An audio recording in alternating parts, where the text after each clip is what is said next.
This call is now being recorded. Okay, so good noon sa ating lahat. So tuloy lang nating discussion natin dito sa ating integral calculus.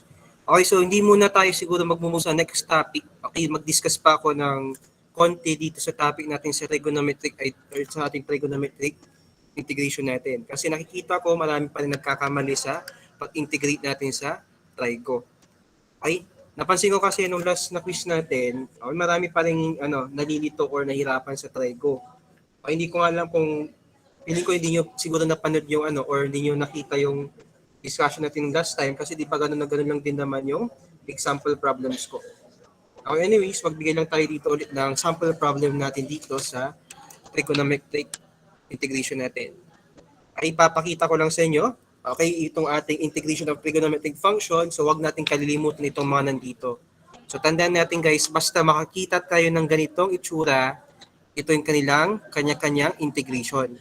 And take note guys, para hindi na kayo mahirapan, kung memorize naman natin yung derivative ng mga trigo functions natin, i-reverse lang natin sila, yun na mismo yung ating integration. Susundan po. Okay po? So basically, kapag alam natin itong bagay na to, itong ating differentiation, okay, kabisado na natin itong ating mga integration. Okay po? Basta masatisfy lang natin guys, na itong dx dito is actually the differential ng ating mga angles natin. So try natin dito sa ating sample problem. Okay, so for example, this sample problem number 1 natin. So meron tayo ditong secant raised to 4 2x all over tangent raised to 9 2x dx. Okay, so ganito na yung binigay kong problem, no? Para hindi na kayo siguro mabigla. Okay, so tandaan natin guys, no? Wala naman tayo ditong fixed na solution kapag may mga ganito tayong klaseng problem. So ang need lang natin ditong gawin is dapat alam natin gamitin yung ating trigonometric identities. Okay? Kasi kung papansin natin dito, may secant raised to 4 tayo dito, may tangent raised to 9.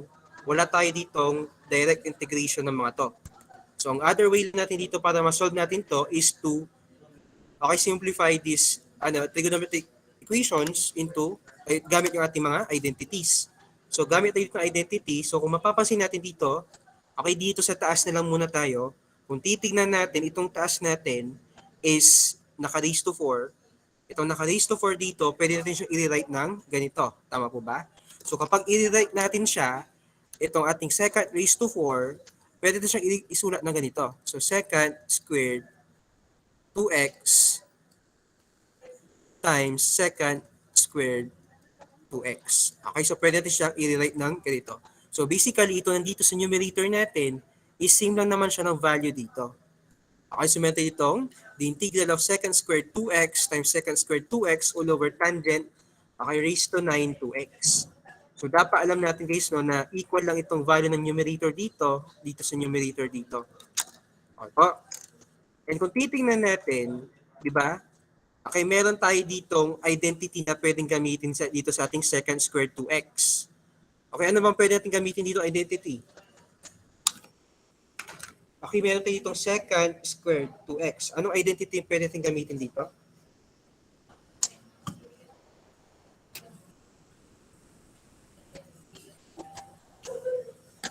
Excuse me? Okay, pwede tayo ditong gumamit ng Pythagorean identity. Mapapansin natin dito, pwede natin siyang isulat ng ganito. The integral of tangent squared 2x plus 1, di ba? Kung kamisado nyo yung Pythagorean identity natin sa secant squared. Okay, multiplied by secant squared 2x. Okay, kung titignan natin dito guys, no? Okay, kayang-kaya natin tong isolve, tama ba? Okay, paano ba natin to pwedeng isolve? Okay, kung titignan natin, pwede natin ditong gawin, okay, naulit lang yan, mag-let u tayo dito. Okay, so tayo natin ha, let u is equal to saan? Anong ile-let u natin dito? Let u is equal to tangent 2x. Nasusundan? So, let u is equal to tangent 2x. Ano bang derivative ng tangent 2x, guys? Or differential pala ng nating tangent 2x? Differential ng tangent 2x is equal to saan? Diba? du equal to saan? Secant squared 2x times 2 dx, diba? Ito yung ating differential ng ating na ating tangent 2x. So tanda natin guys ha, derivative ng tangent x is equal to secant squared x. Pero take note, meron tayo ditong angle na 2x, dapat i-multiply pa natin itong ating derivative ng kanyang derivative ng angle, which is derivative ng 2x is equal to 2. Okay po, so meron tayo ditong secant squared 2x times 2 dx. Okay, so kung papansinin natin dito guys, okay, tingnan natin kung papansinin natin, itong part na to is hindi pa siya equal dito because kung titingnan natin, yung ating secant squared 2x dx, okay dito, sobra naman tayo dito ng dalawa, di ba? Sobra tayo dito ng 2. So anong gagawin natin dito para matanggal tong 2 natin dito? Kasi di ba may sobra tayo ditong 2? Para makancel yung 2 natin dyan, i-divide na lang natin both sides by 2. So by dividing both sides by 2, okay, so makikita natin dyan, magkakancel tong 2 natin dito, di ba? Itong 2 natin dito, magkakancel. Meron tayo ditong du over 2. Sulat ko na lang dito. du over 2 equal to secant squared 2x dx. Okay? So meron na tayo ditong direct substitution ng mga values natin. And kung titingnan natin, sabi natin, itong tangent 2x is equal to u. So lahat ng mga tangent 2x natin dito, papalitan natin siya ng u. So ito u, ito naman is maging u. And itong ating secant squared 2x dx, ito yan, palitan natin siya ng du over 2. So titingnan natin, mag-substitute tayo dito, meron tayo ditong integral of u squared plus 1 all over u raised to 9 times du over 2. Okay, so ito yung ating direct na substitution natin. Okay, so nasa biyahe ata si Keanu. Ako lang kung si Keanu yung nakita ko. Okay, so ito yung meron tayo. Tama ba? Okay, siguro para mas ma-solve natin to ng mas maayos. Okay, di ba pwede naman nating i-rewrite itong ating equation ng ganito. Okay, itong 1/2 natin, ilabas natin yan. Tapos itong ating u raised to 9 is divide natin sa ating mga terms natin. So meron tayo itong 1 over 2 times the integral of u squared all over u raised to 9 plus 1 over u raised to 9 times yung du. Okay, so kapag ayusin natin to, di ba? Kapag ayusin natin to, di ba, u squared divided by u raised to 9 is equal to saan? 1 all over u raised to 7 or u raised to negative 7. Ito naman, itas lang natin tong u raised to 9 natin dito. Maging u raised to negative 9. Okay, ulitin ko Ulitin ko. So para ma-simplify natin to, di ba meron tayo itong u raised to 2 over u raised to 9. Di ba nag-divide tayo dito ng dalawang term na may parehas na base, tama ba? So meron tayo ditong division. Di ba kapag division, sabi natin, yung ating mga exponent is ipag-minus natin. So meron itong u raised to 2 minus 9. Di ba? Plus, ito namang 1 over u raised to 9, itas na lang natin to. So magiging u raised to negative 9. Okay, 2 minus 9 equal to saan? Okay, 2 minus 9 is equal to? Yan po. Negative 7. Okay, thank you, Keanu. Yes, so meron tayo ditong negative 7. So ipakita natin dito So meron tayo ditong 1/2 times the integral of u raised to negative 7 plus u raised to negative 9. Take note guys itong ating u raised to negative 7 is nanggaling po yan dito sa division natin. Diba kapag magdi-divide tayo dito ng dalawang terms na parehas yung base, okay, yung exponent natin is ipagma-minus natin. So naging 2 minus 9 is equal to negative 7. Ito naman naging negative 9 kasi itinaas natin siya, naging negative yung exponent natin kasi binago natin siya ng location. Okay. So dito, di ba, kaya natin itong ma-solve, no? Anong pwede natin gamitin dito na integration formula? Di ba, power rule, di ba? Yung ating pwedeng gamitin dito na integration formula. So using power rule, ano po yung maging derivative natin dito? Anong derivative ng u raised to negative 7? U raised to negative Yes, 6 over 6 over negative 6. Okay. Okay, thank you. Yes, thank you. So, pakita ko na lang. So, may 1/2, okay, multiplied by u raised to negative 7 plus 1. So, sabi niya kanina is negative 6 all over negative 6, which is tama. Tama ba?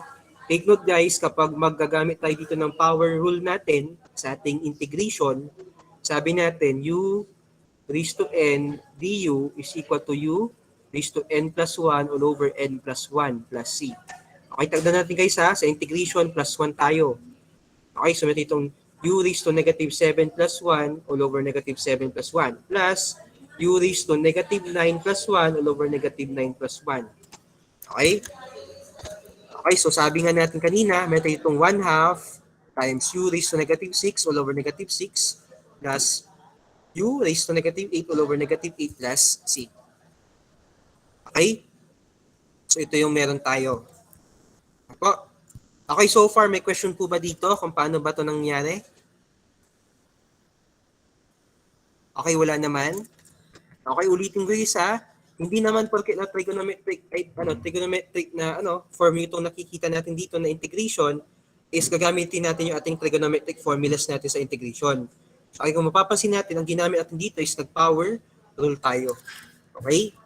Magamit lang natin yung ating direct formula ng ating integration kapag ganito mismo yung makikita natin. Kapag integral mismo ng cosine, integral ng sine, or integral ng secant squared. Okay, kapag ganyan mismo yung makikita natin.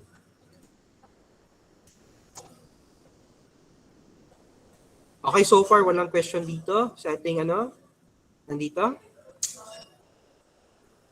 Okay, yes Marco? Sir, doon po sa may taas, sir, doon sa simplify, sir. Yung second raised to the power of 2 to x, sir. Tapos yung sasunod sa kanya, sir. Yun lang talaga yung Yes. sir, yung gagawing tan, sir. Ano yan? Tan, yan. Ito lang. Yun dito sa Yes, ito lang. Ito lang. Okay. Okay, bakit ito yung Okay. bakit ito yung ginamit natin? Kasi kung titingnan natin, kasi kapag titingnan natin, may tangent tayo dito. And ang goal kasi natin, itong natitirang terms natin is dapat yun yung maging differential ng ating equation. And kung imagine natin guys, kapag nilet yun natin si tangent natin, mapapalabas natin si secant squared, di ba? Mapapalabas natin to. So basically, ang ginagawa lang natin dito kapag mag-solve tayo ng integration natin is dapat makita mo na kaagad kung ano nga ba yung kalalabasan or magiging flow ng ating equation. Okay, dapat ma-imagine mo na kaagad kung ano nga ba yung magiging flow ng ating equation. Okay, para at least alam mo yung magiging step natin dito. Dito naman kasi integration naman natin kasi, wala naman tayo dito parang magiging fixed na solution. Okay, nakadepende pa rin yan naman. So, kung paano nga ba natin masisimplify yung ating mga equations natin. Okay? So dito, itinara ko na lang dito si secant squared x para at least alam ko na may tangent ako dito mapapalabas kapag dinifferentiate ko yon, mapapalabas ko si secant squared x. Okay po? Kaya nga sabi ko sa inyo guys, di ba? Okay, mahalaga din dito na dapat kabisado nyo din yung derivatives nyo. Para at least, kapag kabisado yung derivatives nyo, alam nyo na kagad yung mawawala. Okay, kasi dito, di ba? Ako kasi, medyo kabisado ko pa naman yung derivatives ko, okay, ng ating mga tangent, at alam ko, mapapalabas ko si secant squared. So, iniwan ko na lang dito yung isang secant squared ko, kasi alam kong mawawala lang din ito mamaya. Okay po? So, dapat wala natin kalilimutan guys sa differentiation natin. Okay? Okay? Okay, sir. Thank you po. Okay, sige. Okay, kung gusto niyo magkaroon tayo ng discussion sa derivatives, okay lang, walang problema para ma-recall natin yung differentiation natin. Okay? Siguro i-send ko na lang din dito yung aking lecture sa derivatives ng trigo para at least mabalikan natin si derivatives ng trigo. Okay? Para at least hindi natin mahirapan sa natin. Dito kasi sa integration, once na kabisado natin si derivatives, wala tayong problema. Kasi yun lang din namin ginagawa natin, di ba? Nagdi-differential lang tayo dito, di ba? Sa yun natin. Okay? Parang dito, ang kailangan kasi natin dito is dapat makita natin yung susunod na makita natin kaagad yung susunod na step natin dito. Okay, lalo na dito sa mga natin, trigonometric functions. Okay, sige pa. Thank you, Thank you, Marco. Okay? Magtanong lang kayo habang di pa natin next slide yung natin, screen natin. Okay, sige. Wala. Punta tayo sa next slide natin. So, meron tayo dito ang 1/2 times u raised to negative 6 all over negative 6 plus u raised to negative 8 all over negative 8. So, dito, okay, so ipakita ko na lang kung paano naging ganito.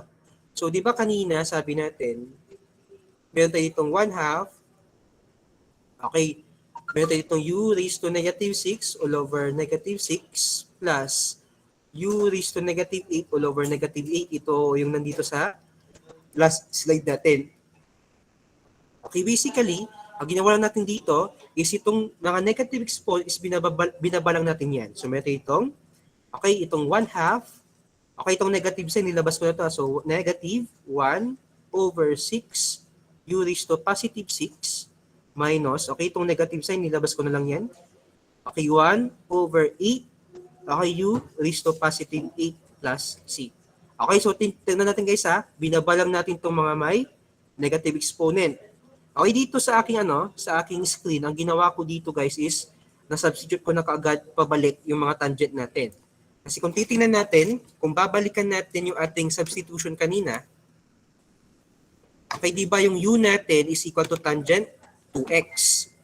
Okay, ulitin ko, yung u natin dito is equal to tangent 2x. So, binalik ko lang yung value ng u natin. So, kapag binalik natin yung value ng u natin, mapapalabas natin dito, itong mga u raised to 6 natin dito, ito ating u raised to 8 natin dito, is magiging tangent raised to 6, tapos tangent raised to 8. Okay po? Okay, so ito yung mapapalabas natin. Okay, so ayusin ko lang. So, tanungin ko kayo, saan nga ba equal yung 1 over tangent natin? Okay, based doon sa mga identities na alam nyo. 1 over tangent is equal to saan? Okay, dapat kabisado natin yung mga identities natin guys ha. 1 over tangent is equal to saan? Okay, kapag 2x yan, ilan to? Magiging cotangent 2x na susundan. Okay, so dapat kabisado natin itong mga reciprocal identity natin guys ha. Okay, what if kapag ano yan? Kapag 1 over cosine yan, saan to equal? Saan equal to 1 over cosine natin? Kapag is sa kanyang identity, saan niya equal? Second ato. Okay, thank you. Yes, tama, second. Okay, kapag 1 over, sign naman is cosecant. Okay, ito na natin guys ha. Kapag 1 over tangent is cotangent, kapag 1 over cosine is secant, kapag 1 over sine is cosecant. So, meron tayo itong 1 over tangent raised to 6 2x. So, ibig sabihin, itong 1 over tangent natin dito, gamitin natin yan na identity, mapapalabas natin dito si cotangent. Tama ba? Okay, so dito guys, nilabas ko na lang dito yung negative sign natin para maging positive yung loob natin. Pero kung gusto nyo, okay lang din naman na i-retain nyo si negative sign dito sa loob. Walang problema. Okay, kapag niretain natin sa loob, negative to, negative din yan. Take note guys ha, itong 1 over tangent raised to 6 natin is magiging cotangent raised to 6 natin. So, cotangent raised to 6, 2x all over 6. Okay, tapos ito naman, itong 1 over tangent naman natin dito, 1 over tangent raised to 8 natin is magiging cotangent raised to 8 2x. Okay? Ulitin ko guys ha, ulitin ko. Dito, kaya ito naging cotangent is ginamitan natin to ng identity, yung reciprocal identity natin. Kasi sabi natin yung 1 over tangent is equal to cotangent. Okay po? Okay, sa tingin natin, anong next step natin dito para ma-simplify natin itong equation natin?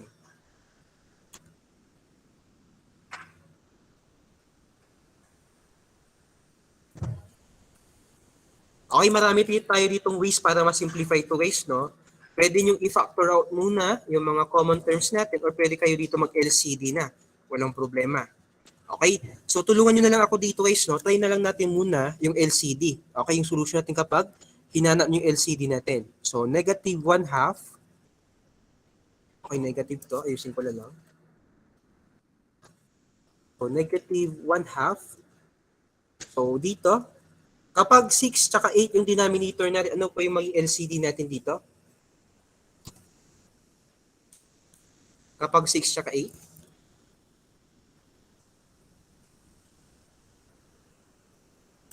Anong LCD natin kapag 6 tsaka 8?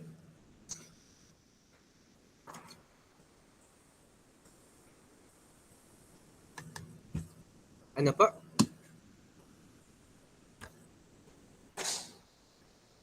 Okay, anyone? 48. Dito sa... Yes, Keanu? Ano yan? 48. Okay, 48. Okay, pwede. Pwede natin gamitin si 48 as our LCD. Okay, ginawa mo is pinag-multiply mo sila, no? Pwede yun. Or pwede, or kung gusto mo, pwede rin si 24, di ba? Kasi 24 din yung isa sa mga, ano. Okay, sige, gamitin natin si 48 kasi sabi mo 48. Pwede rin si 48 guys, pwede si 24. So 48 na lang gamitin ko para hindi na kayo mahirapan. Okay, pinag-multiply niya si 6 tapos si 8. Okay, pwede yun. So 48. So 48 divided by 6 equal to saan? 48 divided by 6? 8, sir.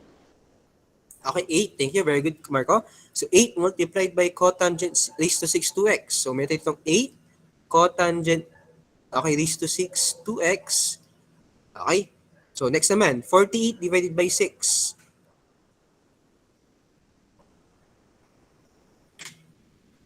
Ay, 48 divided by 8 pala. Sorry.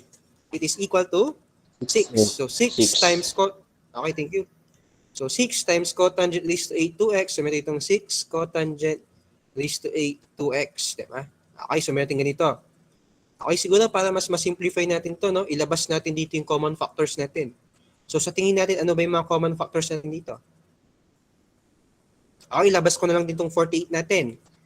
Ano ba yung common factor natin sa numerator? Yung greatest common factor. Divisible sila by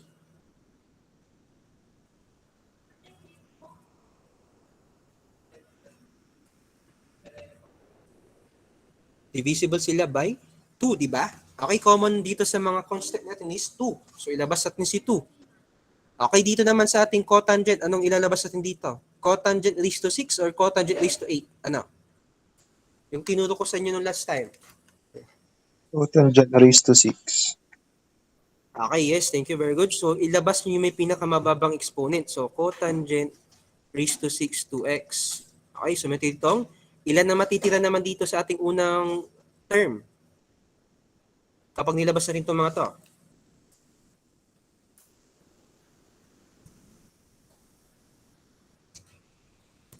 For ata, sir. Yes, thank you. 4. So 4 lang, di ba? 4 lang. Kasi ang ginawa natin dyan is 8 cotangent raised to 6 2x divided by 2 cotangent raised to 6 2x. So basically, magkaka-cancel out to. Tapos 4 divided by 2 is equal to 4. So 4 nga, 4 nga talaga yung matitira.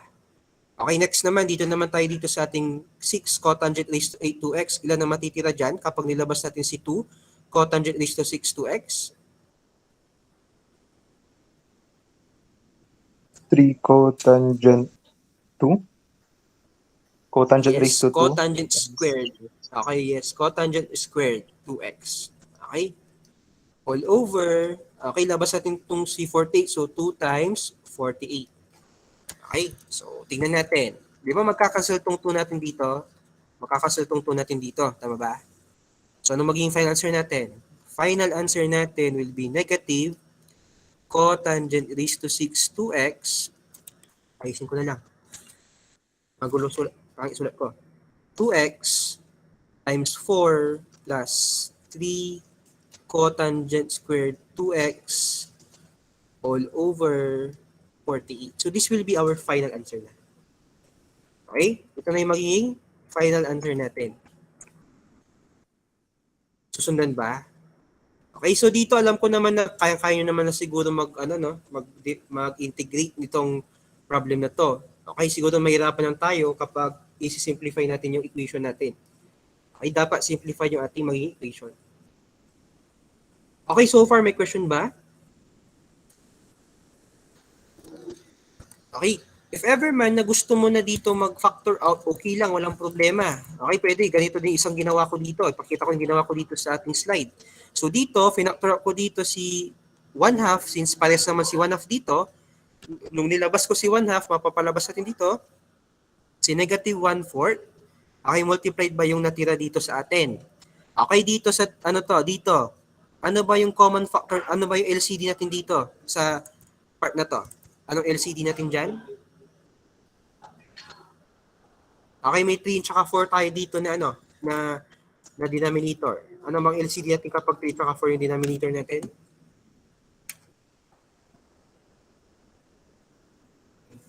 Sir. Yes, thank you. 12. So meron tayo dito negative 1/4 times yung ating over 12. So same process lang. 12 divided by 3 is equal to 4. 4 times ito is equal to 4 times cotangent raised to 6 times 2x. Okay? Same process. 12 divided by 4 is equal to 3. 3 times cotangent raised to 8 2x is equal to 3 cotangent raised to 8 2x. Diba? And then, syempre, may 1/4 tayo dito at saka may 1/12 tayo dito. Ipagsama lang natin yan. Negative 1/4 times 1/12 equal to saan?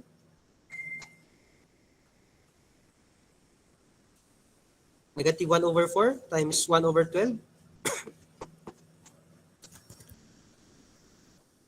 Negative 1 all over 48.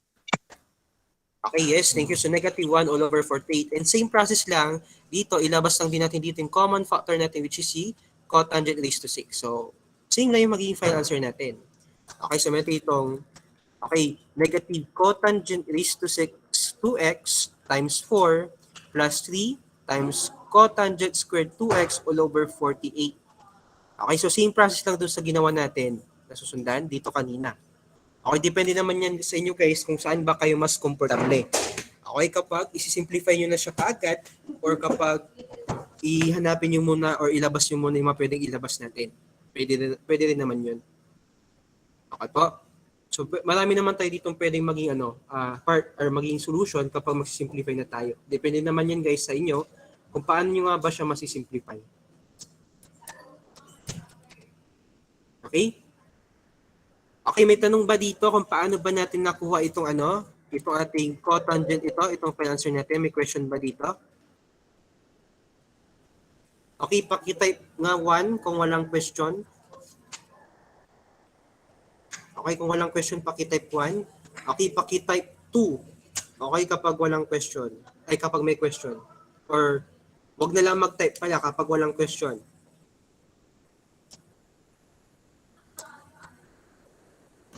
Okay, kung sino yung walang type, ibig sabihin may question siya. Ako na lang yung magtatanong.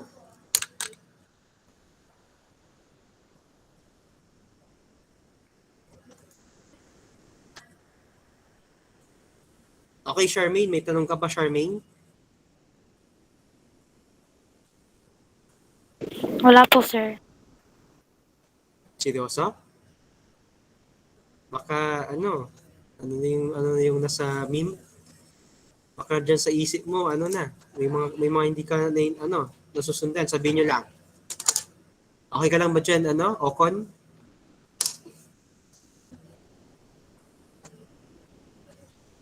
Ocon, okay ka lang dyan, Ocon?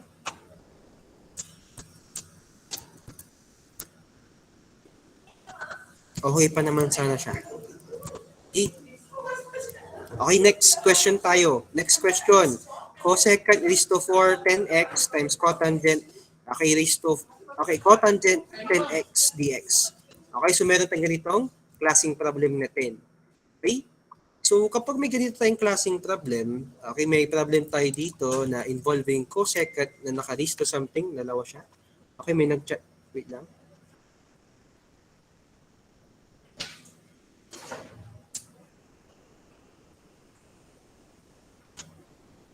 Ano yun? Conflict ba? Wait lang may replyan na ako dito.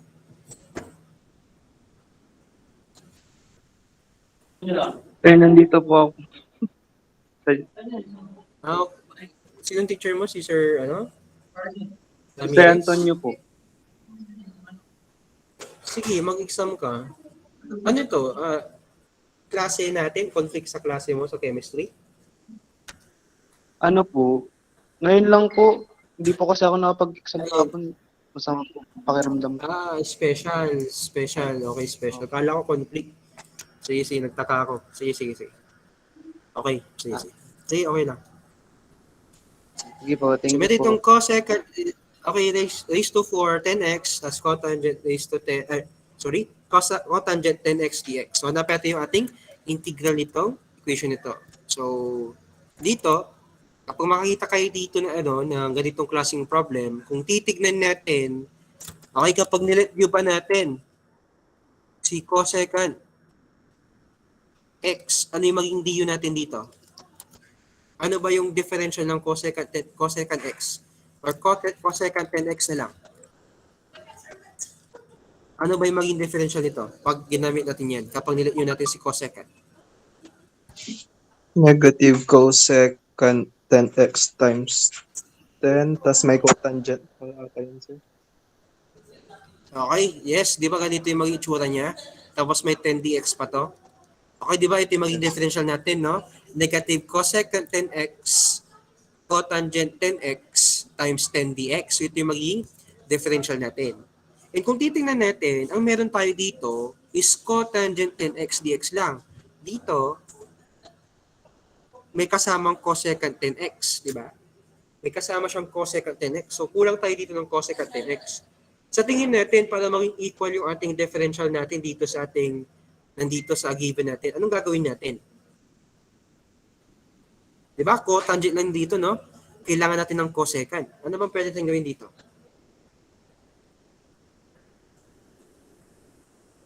Pwede tayong magpahiram ng isang cosecant, di ba? Saan tayo, di ba dito may cosecant kasi dito, no? Para maging equal sila, magpahiram tayo ng cosecant. Saan tayo kukuha ng cosecant natin? Kuha tayo dito kasi apat yung cosecant niya, di ba? So kuha tayo dyan ng isang cosecant. So kapag kumuha tayo o humiram tayo ng isang cosecant dyan, hiram tayo, meron tayo itong cosecant cube 10x, cosecant 10x, cotangent 10x dx. So, di ba pwede nating masolve dito yung ating DU, di ba? Tamang kayang-kaya na, no? Kasi meron na tayo ditong cosecant cotangent, di ba? Same dito na may cosecant cotangent, di ba? So, kayang-kaya na natin yan. So, gawin natin yung ginawa natin kanina. Kapag nilet view natin dito, si cosecant 10x, so, papalabas natin dito, okay, takpan ko muna to. Papalabas natin si negative 10, cosecant 10x, cotangent 10x dx. And sabi natin, sobra tayo dito na ngayon ng negative 10 natin. So since sobra tayo ng negative 10 natin dito, mag-divide tayo both sides ng negative 10 para mapabalabas natin si negative, yung itong nandito. Tama ba? So magkakancel to, matitira sa atin is ano? Matitira sa atin is si negative du over 10 equal to cosecant 10x cotangent 10x dx. Okay? So ang tanong ko, meron na ba tayo dito mga direct substitution? Wala na bang matitira dito iba? Okay na, di ba? Kasi itong buong cosecant na to, magiging u. At itong tatlong to is magiging itong negative 10 natin. Okay? So pakita natin ha, equal integral of, saan na ulit equal yung ating cosecant 10x, equal yan sa u. So may u cube tayo dito. Sana ulit to equal tong ano natin, ito ating cosecant 10x, cotangent 10x dx natin. So siya equal? Equal siya saan?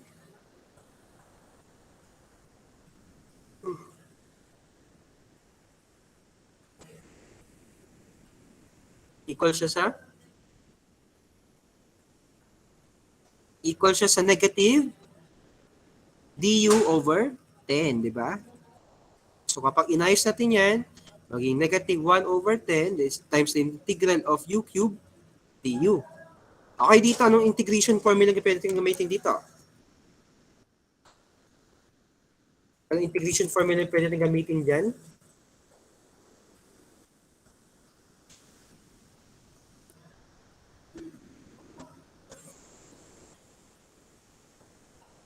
Sir, power rule na natin. Okay, yes, thank you, power rule. So by using power rule, meron tayo ditong equal siya saan? Negative 1 over 10, ito yon times u raised to 3 plus 1 or 4, all over 3 plus 1 or 4, plus c. Okay? So sabi natin, hindi pati maging final answer natin is kasi ibalik pa natin lahat ng mga pwede natin ibalik.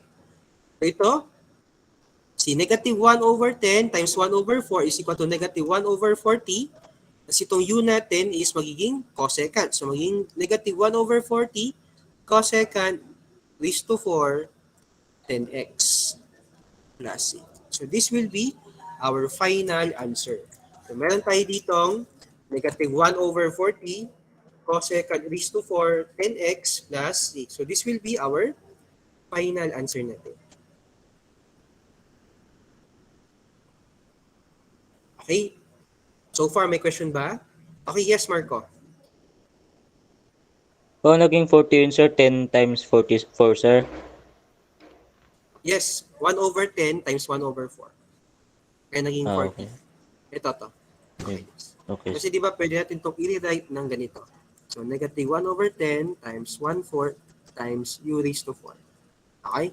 So meron itong 1/4. Okay po? Nakita ko dun sa quiz natin, medyo may mga tama na dun sa iba, kaya lang nakakalimutan nila yung sign na. Di ba kasi nakalimutan nila yung sign nila. So huwag natin kalilimutan yung mga sign natin. Okay dito guys, no? Anong ginawa natin dito? Ipakita ko lang. Kung dito ang mapapansin natin, di ba pinakita ko sa inyo kanina, kapag nag-let Q tayo dito ng cosecant, okay, mapapalabas natin ito, di ba? Pero cotangent lang yung meron tayo. So ang ginawa natin, nagpahiram tayo ng isang cosecant mula dito sa 4. Kaya nagtanggal tayo ng isa, naging 3 na lang to. Okay, so naging cosecant cube 10x, okay, times cosecant 10x. Ito susundan. Okay, so ganun lang ginawa natin guys, ha? Okay. So dito, parang hindi lang din natin ginamit yung mga trigonometric formulas natin sa integration. Okay, may question pa po. Mag-ask lang tayo ng question.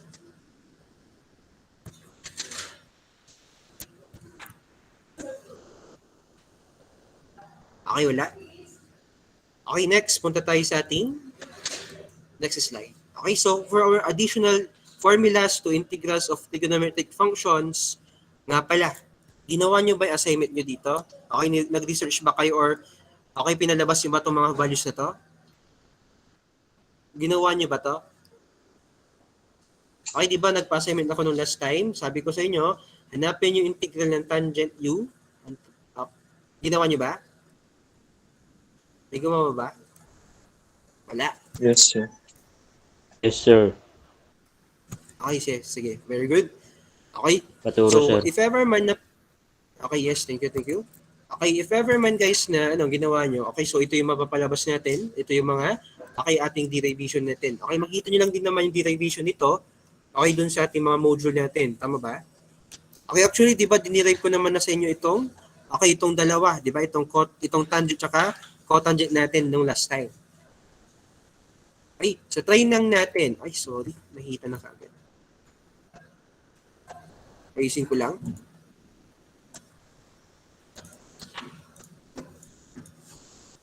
Okay, so wait lang guys.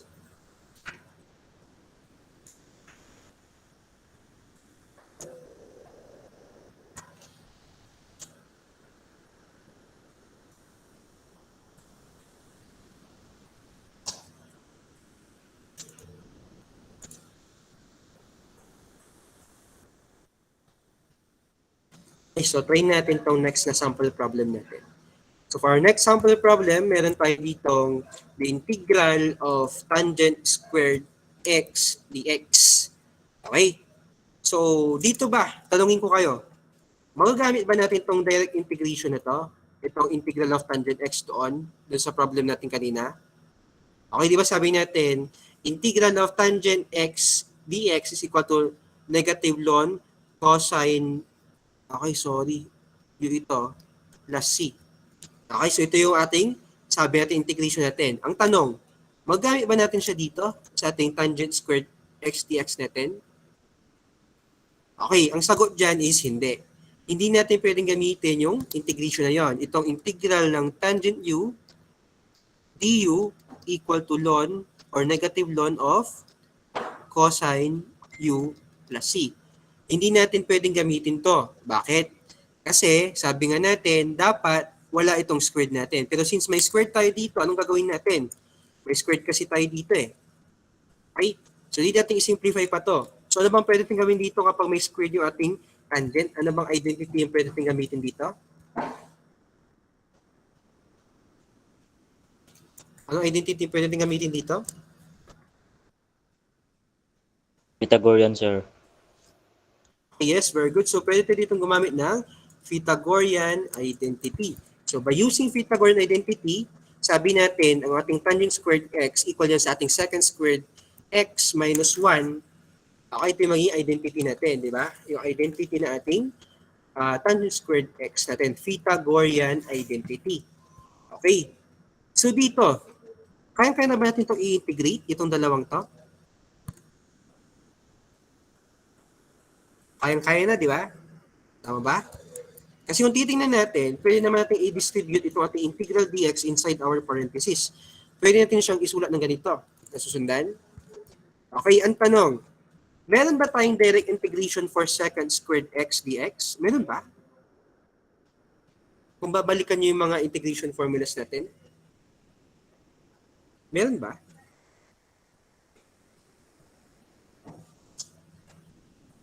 Meron, di ba guys? Meron. Saan equal yung ating secant squared x dx natin? Okay, yes, Keanu. Sir, sa tan x po. Okay, yes, thank you. Very good. So, equal yung ating secant squared x dx natin, yung integral niya sa tangent x. Okay, ano naman yung integral ng ating integral dx? Integral dx is equal to x. So, ibig sabihin, integral nitong ano natin is equal to saan? Tangent x minus x plus c. So, this will be our final answer. Nasusundan? Okay, ulitin ko guys ha. Ulitin ko. Wala tayong direct integration ng tangent squared x dx. So, kung titignan natin, hindi natin pwedeng gamitin to integral of tangent u du na equal sa negative ln of cos u na c. Hindi natin pwedeng gamitin yan. So, ibig sabihin, hanap tayo ng way para ma-solve natin itong problem natin. And kung titignan natin, pwede tayong itong gumamit ng or yung ating identity, which is yung ating Pythagorean identity para kay tangent squared x. Okay, so meron itong secant squared x minus 1. And kung titignan natin, dinistribute natin si integral dx inside our parenthesis, papalabas natin dito, integral of secant squared x dx minus integral of dx. Take note, integral of ating secant squared x dx is meron tayo ditong direct integration niya, which is equal to tangent x. Okay? Tandaan natin yan guys ha, meron siyang direct integration. Kung babalikan natin, ito po siya. Okay? Ito. Okay, so sabi ko nga sa inyo, dapat kabisado na natin itong mga ito. Okay, may question po ba dito sa question na to?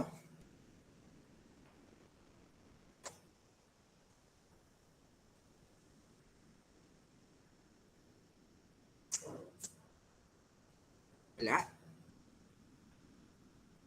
Okay, wala. Ako na lang magtatanong. Okay, Kim. Okay ka na dyan, Kim? Dito na ka ba, Kim?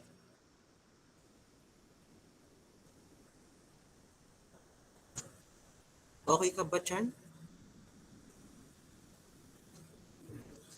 Rochelle, okay ka ba, Rochelle? Okay, ano? Ano yan, Keanu? Sir, yung Pythagorean po ng trigo, sir, parang kukunin mo lang yung derivative tas minus 1 po ba? Ganun po ba? Hindi. Ano yan? Yung identity is equivalent. Okay? Hindi natin kinuha yung ano, hindi natin to ginamitan ng calculus, yung pagkuha ng identity. Identity is, ano yan, ito yung ating equivalent ng value ng ating tangent squared x. Okay, di ba may iba't ibang identity tayo? Kung naalala niyo mga identities natin. So, ipakita ko na lang yung mga identities natin. Search na lang ako dito, no? Dito, trigonometric identities. Pakita ko na lang sa inyo. Hindi ito guys, hindi ito part ng calculus identity. Part ito ng ano, ng trigo natin. Hindi tayo gumamit ng ano calculus sa identity.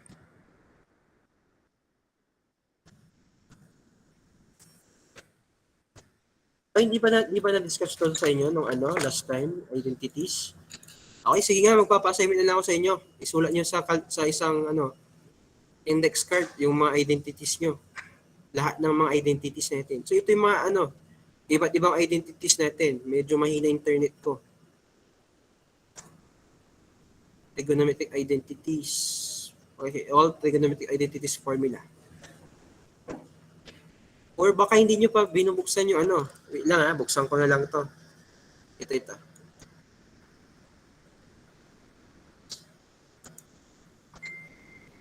Dito yan. Binigay ko actually yung mga identities natin. Ibukas ko lang ako ng Google Classroom natin. May na-internet dito sa Upang. Dito.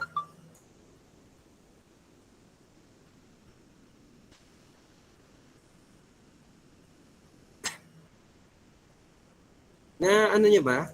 Na ano nyo ba tong identities refresher natin? Itong material na to. Ay, wala ba? Hindi ko nalagyan pala.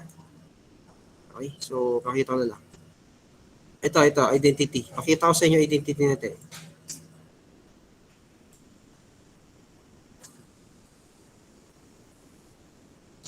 Itong mga identities na to is dapat kabisado natin to eh. Yung mga reciprocal identities, Pythagorean identity natin, nasusundan. Tapos quotient identity. Ganun pa. Yung ating mga sum and difference formulas ng identity, double angle identity, power identity, di ba? So iba't iba, may mga iba't iba tayo dito mga identities na dapat medyo kabisado natin or dapat kabisado natin.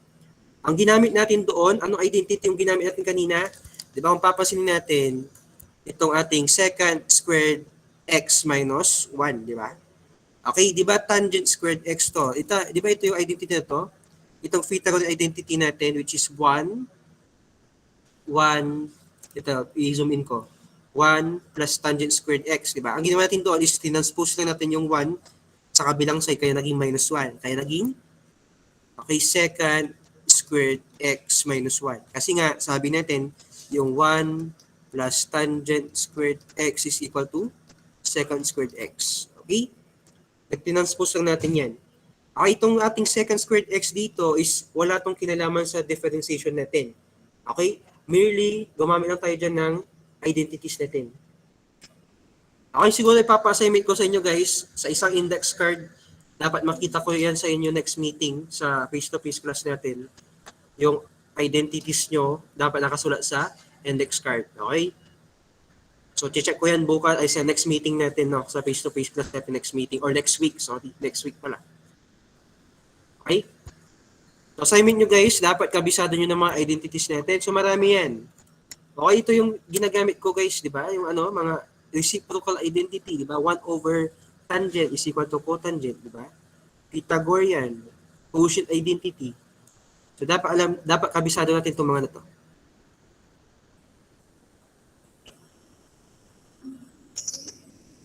Okay, may questions pa ba?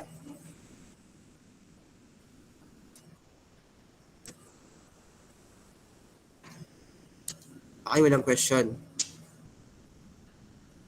Next question is meron tayo itong tangent squared x all over secant x dx. Okay? Okay, looks familiar ba? Yung problem natin, looks familiar ba?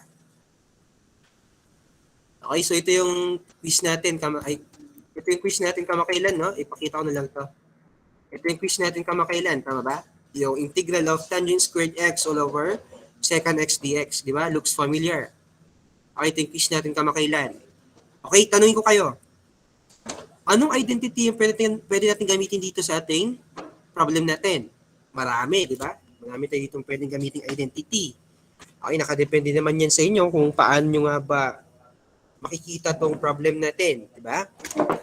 Pwede kayong gumamit dito sa taas or dito sa ating tangent squared ng Pythagorean identity. Tama ba? Pwede kayong gumamit dyan. Try natin gamitan, no? Okay, kapag ginamitan natin yan ng ating Pythagorean identity, sana equal tong ating tangent squared x natin? Sana equal? Secant 2 over Yes. 2x. Ilan po? Secant raised to the power of 2x. Okay, tapos? Ano pa? Negative 1. Minus 1, di ba? Minus 1, no? Minus 1. Okay, minus 1 yun, no? All over secant x dx. Okay, ayusin natin yan. So, kapag inayos natin yan, alam naman natin guys, no, na pwede natin itong isulat ng ganito. So, secant squared x over secant x minus 1 over secant x. Pwedeng ganyan. Pag-divide natin to. So, equal to saan? secant squared x divided by secant x is equal to secant x lang. 1 over secant x. Ano ba equal yung ating 1 over secant x? Okay, saan ba equal yung ating 1 over secant x?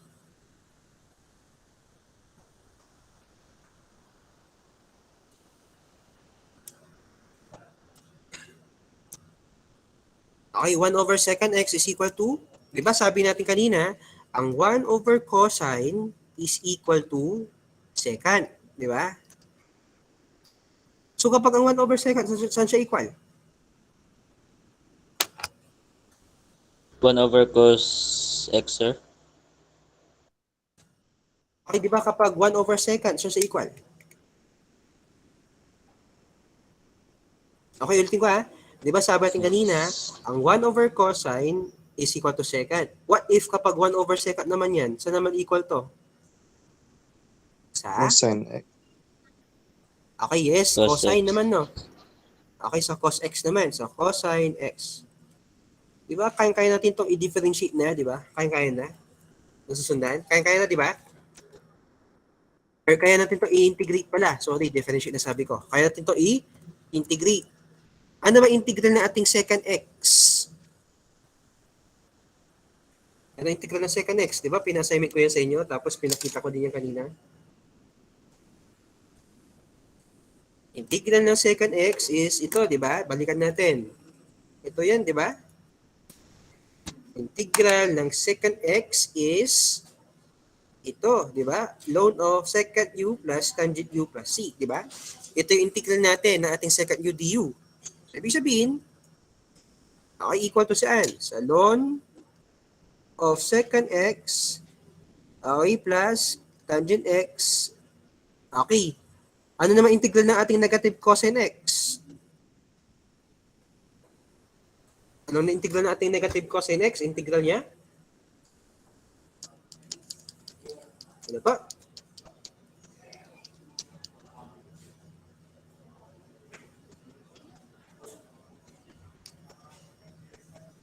Okay, huwag niyong kalilimutan guys sa integral ng cosine. Anong integral ng cosine?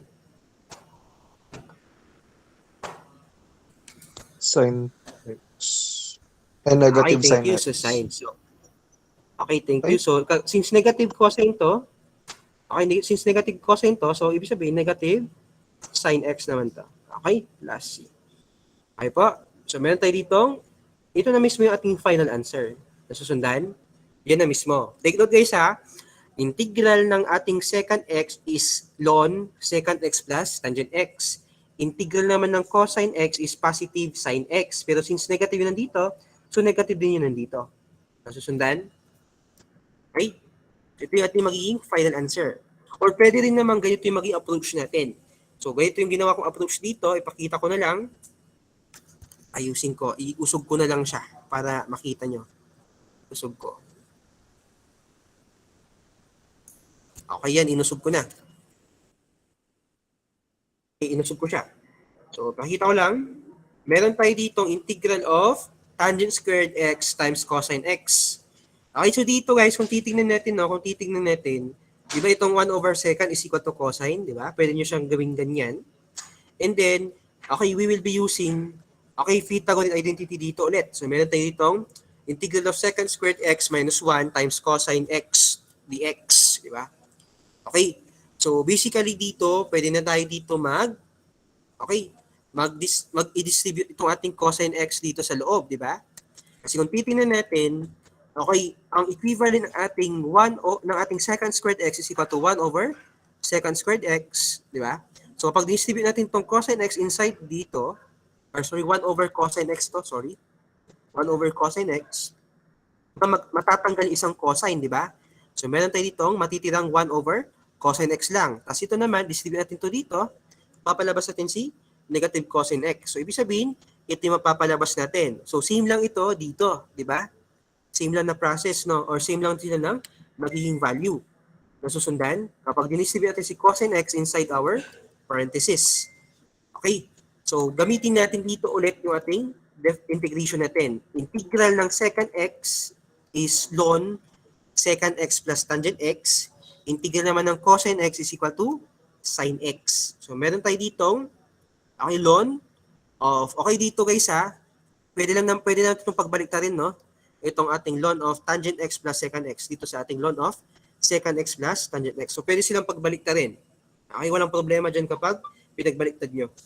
Okay, so this will be our final answer. So dito, dalawa yung naging approach natin.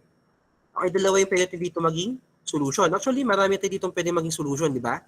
So titingnan natin, ang ginawa natin dito, sa unang solution natin kanina, is ginamitan natin siya kaagad ng ating identity, and then, dinivide natin tong second dito sa identity natin. Ito yung napalabas natin, di ba? Ito, tsaka ito. Okay?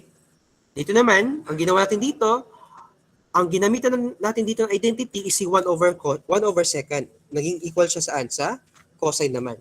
So, ito yung ganyang equivalent, and then, dinistribute natin si cosine inside our identity ng ating tangent squared x, which is ito.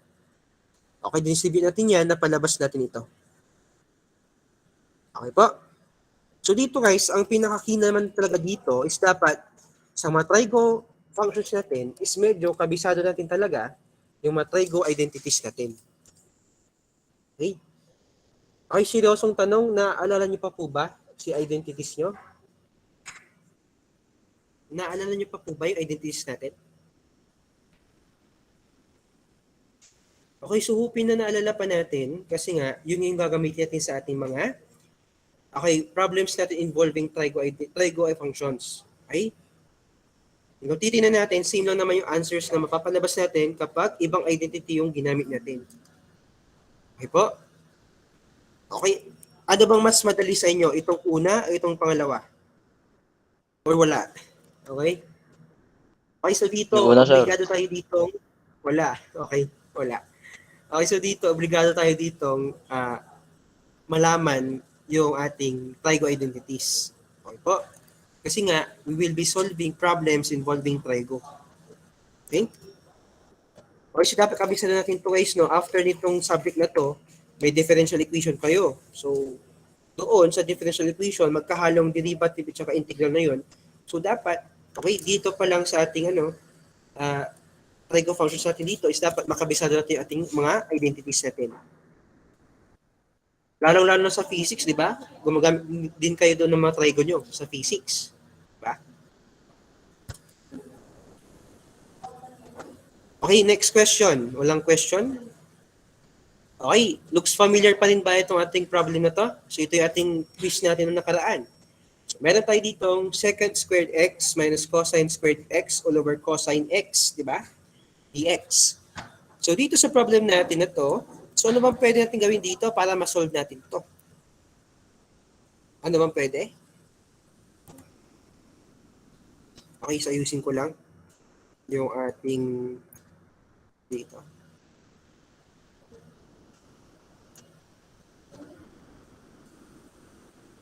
Ano bang pwede natin gawin doon para ma-solve natin to?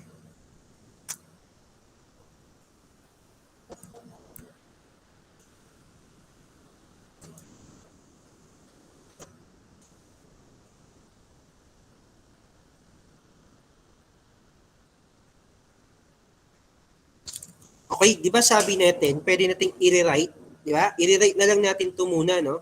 I-rewrite natin itong ating equation, i-rewrite natin siya ng ganito, di ba? Kasi alam naman natin guys, itong ating over cosine is pwede natin siyang i-divide dito sa ating dalawang nandito, di ba?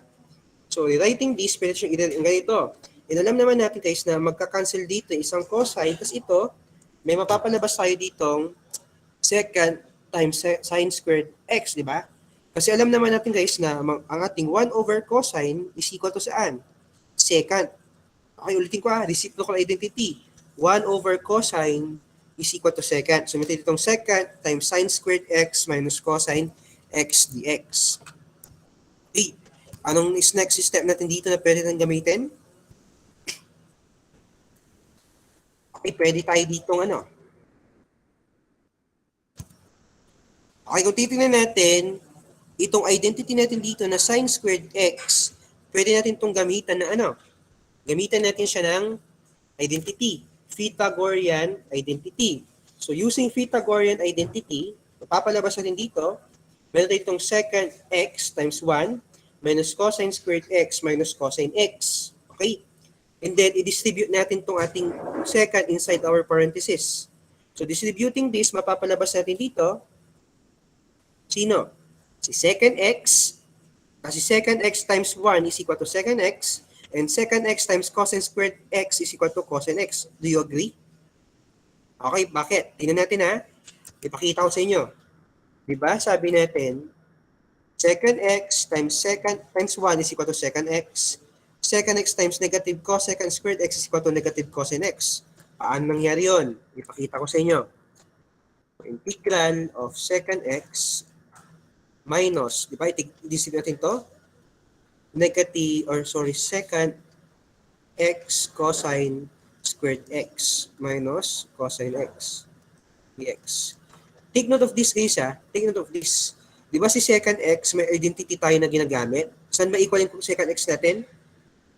So, 1 over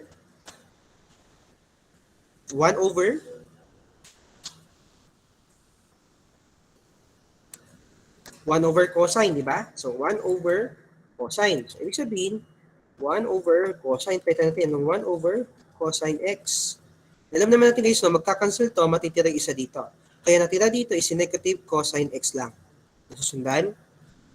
Okay? Okay, next naman, pagsamahin natin itong mga nandito. Okay, cosine x or negative cosine x minus cosine x equal to saan?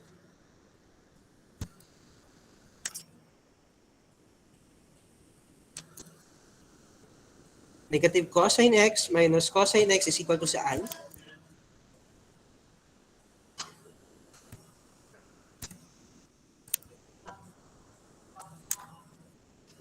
Ilan po?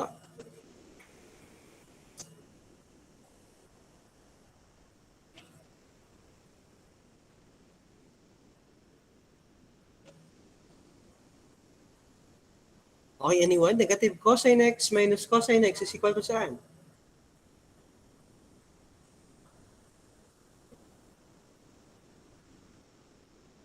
Jetro.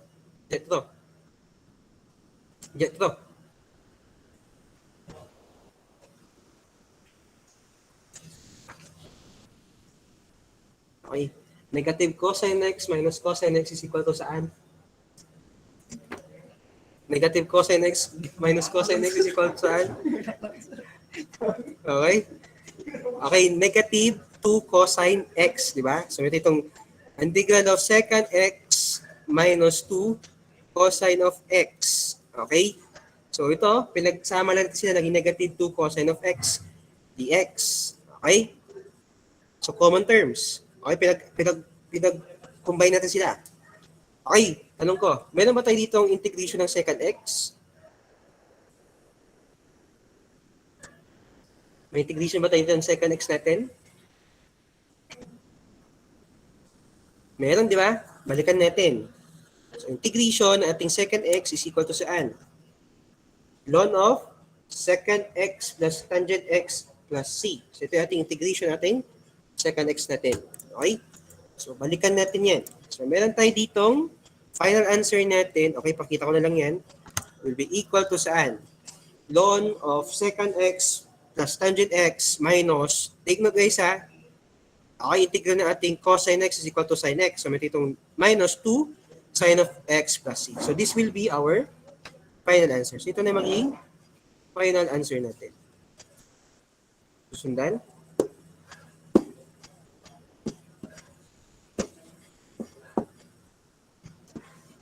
Okay? Walang question? Walang question. Okay, since wala tayong question guys, ganito na lang, no? Siguro para ma-practice natin yung sarili natin, magbibigay ako mamaya ng problem sets natin. Okay, yung problem sets natin is, gawin natin siyang hindi activity, gawin na natin siyang practice problem para at least ma-practice natin yung sarili natin sa solve ng mga trigonometric functions natin. Susundan? Okay? So mamaya magbibigay ako sa inyo, gagawa ko ng mga problems natin sa Trigo, okay, para sagutan natin yun sa bahay natin at para mapag-practicean nyo yung sarili nyo para sa Trigo natin. Okay po? So next Wala pong meeting, points, discussion. Meron, may point. Magbibigay pa rin ng points natin. Huwag niyo isipin na huwag niyo isipin na seat work siya or something. Isipin niyo lang guys na club yon, na practice niyo lang yon. Okay pala at least, okay, nyo. Okay, galingan natin sa practice nyo. May points yun guys ha. Magbibigay ako ng points doon. Okay, so next meeting, magbibigay ako or depende guys sa performance nyo. Next meeting, magdi-discuss ako, next meeting. And then, next week, di ba next week is face-to-face tayo. Next week will be yung ating second periodical exam natin next week. Okay, so second periodical exam natin next week. Okay? So prepare tayo for next week guys for second periodical exam natin. So coverage nating second periodical exam will be yung ating diniscuss ngayong P2. Na ma-discuss natin ngayong P2 is kasama siya sa second periodical exam natin. Okay, ang hiling ko lang naman guys is panoorin niyo yung mga sinesend kong video sa inyo. Okay, gaya nung last time, 'di ba? Nung quiz natin, 'di ba? Kung ano yung pinigay ko sa video, yun lang din lumabas sa quiz natin doon sa mga exponential, tama ba? Okay? Sige. So, if wala natin question, so thank you guys and God bless you all. So, see you na lang siguro next meeting. Okay, sa Thursday, sorry. Okay, para sa continuation ng discussion natin. Okay, thank you guys. Thank you, sir. Okay, thank you guys. Sir. Thank you. Thank you. Ingat kayo.